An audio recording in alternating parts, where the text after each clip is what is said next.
On the day of my divorce, my ex-mother-in-law updates her social media with a photo. It's my husband's mistress ultrasound. She's pregnant. Their friends and family congratulate her. But I clearly remembered that Owen had necrospermia, so there was no way he could get anyone pregnant. There's no way I'll want a man who can't have kids. I rushed to the hospital, got his last medical examination report, and double-checked with the doctor, who confirmed it was congenital and incurable. Right then, Mildred called, telling me I needed to come home immediately because she had something important to talk about. I shoved the medical report into my bag, my mind racing with a whirlwind of emotions. It seemed like things were getting more interesting by the second. When I got home, only Mildred was sitting on the couch. I looked around, but Owen and his mistress were nowhere to be found. Mildred tossed an agreement at me, her voice cold and cutting. Hurry up and sign it. The Wades have been a single bloodline for 3 generations. We're not keeping someone like you, a barren woman who offers nothing. I picked up the agreement and skimmed it. I couldn't believe how heartless the Wades were. I had given up my career and the best years of my life to marry a man who couldn't have kids, choosing to stay home as a full-time wife, swallowing my pride to keep the peace and build a happy family. And now, here I was, betrayed by Owen, put down by Mildred for not being able to have kids,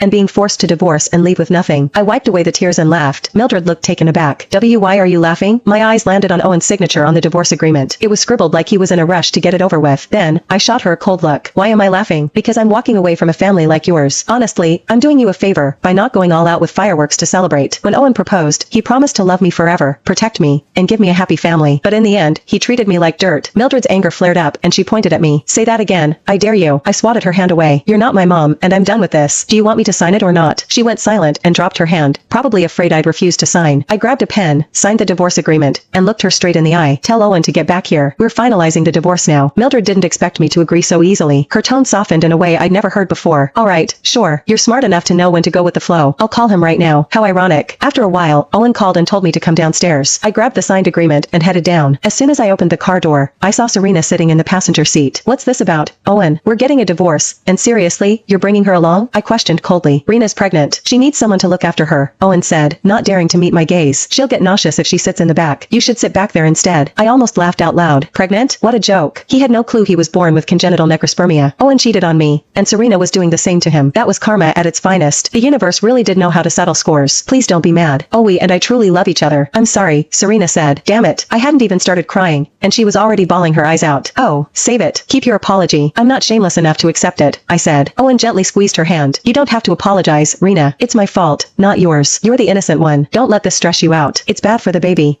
Were they seriously putting on some tragic love story act before me? How far along are you? Are you sure it's Owen's? I taunted. Serena froze for a second. Oh, of course, it's always. Just because you can't have a baby doesn't mean you can question mine. Owen frowned, glaring at me through the rearview mirror. You've struggled to get pregnant, Paige, and Mom's been desperate for a grandchild. If you're mad, take it out on me, not Rena. How could he be so shameless? He cheated on me and still tried to make me the bad guy.